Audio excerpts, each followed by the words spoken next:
Hello বন্ধুরা, তোমাদের সবাইকে জানাই বিনার পরিবারে অনেক অনেক ভালোবাসা। তোমরা নিশ্চয়ই সবাই ভালো আছো। হ্যাঁ, আমিও ভালো আছি, তোমাদের ভালোবাসায় আমি ভালো আছি। এই তো সারাদিন কাজ বাজ করেছি, করার পরে এখন ভীষণ ক্লান্ত লাগছে শরীরটা। তো এখন আমি কাজ গুছিয়ে রেখে দিয়েছি সব। এই দেখো কি কাজ করেছি আজকে, আমি দেখাচ্ছি তোমাদের। এই দেখো, দেখেছ? এই মালটা আজকে কমপ্লিট করেছি ভিতরে।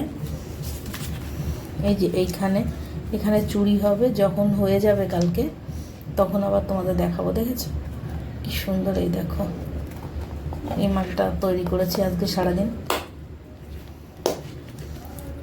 এই মালটা তৈরি করেছি, এই কাজগুলো করেছি। আর ওই ঘরেও আছে কিছু, সেই মালও করেছি। তো আজ তোমাদের সঙ্গে আমি শুক্তোর একটা রেসিপি আমি তৈরি করেছি। তো রেসিপিটা তৈরি করেছি প্রায় 1.5 মাস আগে, তো ভিডিওটা ছাড়া হয়নি। তো আজ আমি তোমাদের সঙ্গে শেয়ার করছি। সেটা তোমরা সবাই আমার সঙ্গে থেকে দেখো, কেউ কিন্তু স্কিপ করো না, দেখে যেও পরপর আর আমার সঙ্গে থেকো। নমস্কার বন্ধুরা, আজ আমি রান্না করছি শুক্তো। আজকে বাইরে প্রচণ্ড পরিমাণে রোদ উঠেছে ও গরম পড়েছে। গত কয়েকদিন বৃষ্টি ছিল, আজকেই দেখছি হঠাৎ একটু রোদ উঠেছে আর প্রচণ্ড পরিমাণে গরম, সেই জন্য শুক্তো রান্না করছি আজ। তো এইখানে দেখো আমি সব সবজি কেটে নিয়েছি ও ভেজে নিয়েছি।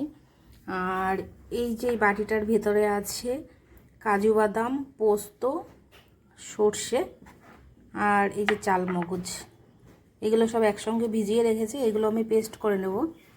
আর এই বাটিটায় আছে রাঁধুনি আদা, আমি বেটে নিয়েছি। আর এই যে সবজিগুলো, আলু আছে, সজনের ডাঁটা আছে, উচ্ছে, কাঁচকলা ও বড়ি। আমার কাছে বেগুনও নেই আজকে, আর মিষ্টি আলুও নেই। এই দুটো ছাড়াই আজ আমি রান্না করছি। এবার আমি এইগুলোকে পেস্ট করে নেব, এই মশলাগুলো। এই যে সমস্ত উপকরণগুলো আমি বেটে নিয়েছি। এবার আমি রান্নাটা শুরু করছি। কড়াইতে দিয়েছি আমি সর্ষের তেল, তেলটা গরম হয়ে গেছে। এবার এর ভিতরে একটু আমি ঘি দিয়ে দিলাম। তারপরে আমি ফোড়নও দিয়ে দিলাম, 5 ফোড়ন, তেজপাতা। তারপরে আমি দিয়ে দিলাম রাঁধুনি আদা বাটা তেলের মধ্যে। আদা বাটা রাঁধুনিটা আমি তেলের পরে দিয়ে দিলাম, এতে খুব সুন্দর একটা ফ্লেভার আসবে তার জন্য। আদা রাঁধুনি থেকে খুব সুন্দর একটা ফ্লেভার বেরিয়েছে। এবার এর মধ্যে দিয়ে দেবো আমি জল। এই যে এখানে যে সবজিগুলো ভেজে রেখেছি তার থেকে আমি উচ্ছেটাকে শুধু তুলে রেখে দেবো আলাদা করে। আমি এই যে এখানে আমি উচ্ছেগুলো তুলে রেখে দিয়েছি, আর সবজিগুলো আছে। আর এই যে এদিকে যে জলটা দিয়েছিলাম সেই জলটা ফুটেও উঠেছে। এবার আমি দিয়ে দেবো তার ভিতরে ওই যে পেস্ট করে রাখা সেই মশলাগুলো। এবার ঝোলটা ফুটে উঠেছে, এবার আমি পরিমাণ মতো লবণ দিয়ে দেবো। আমি কিন্তু সবজি ভাজার ভেতরে আগে একটুকু আমি লবণ দিয়েছিলাম না, তো সেই পরিমাণ বুঝে আমি লবণটা দিয়ে দিলাম।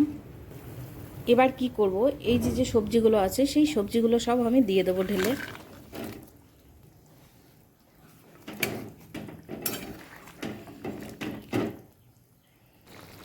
সব সবজিগুলো এখন ফুটছে। আমি কিন্তু জলটা পরিমাণ বুঝেই আমি দিয়েছিলাম, যেহেতু এখানে বড়ি আছে, কাঁচকলা আছে, খানিকটা জল এখান থেকে টেনে নেবে, তো সেই পরিমাণ বুঝে আমি ঝোল দিয়েছি। আর এইখানে আমি কি করছি, লিকুইড দুধ দিয়ে দিচ্ছি আমি। লিকুইড দুধ দিয়ে এবার আমি গ্যাস কম করে একদম আমি ঢাকা দিয়ে রেখে দেব এই সবজিগুলো বড়ির এই ঝোলের ভিতরে খুব ভালোভাবে সিদ্ধ হওয়ার জন্য। তো এই দিকে সবজি সিদ্ধ হওয়া পর্যন্ত এবার আমি শুকনো খোলায় 5 ফোড়ন আমি ভেজে নিচ্ছি।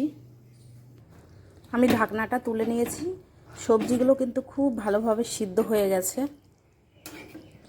এবার আমি দিয়ে দেবো উচ্ছে ভেজে রেখেছিলাম, উচ্ছে ভাজাগুলো। আর তারপরে দিয়ে দেবো 5 ফোড়ন যে শুকনো খোলায় টেলেছিলাম সেই গুঁড়ো করে নিয়েছি, সেই গুঁড়োটা দিয়ে দিলাম।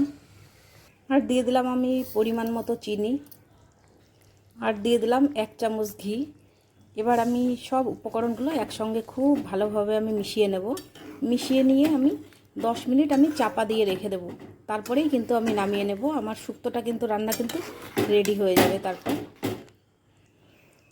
ফাইনালি কিন্তু আমার শুক্তোর রেসিপিটা কমপ্লিট হয়ে গেছে। এবার আমি তোমাদের পরিবেশন করে দেখাচ্ছি।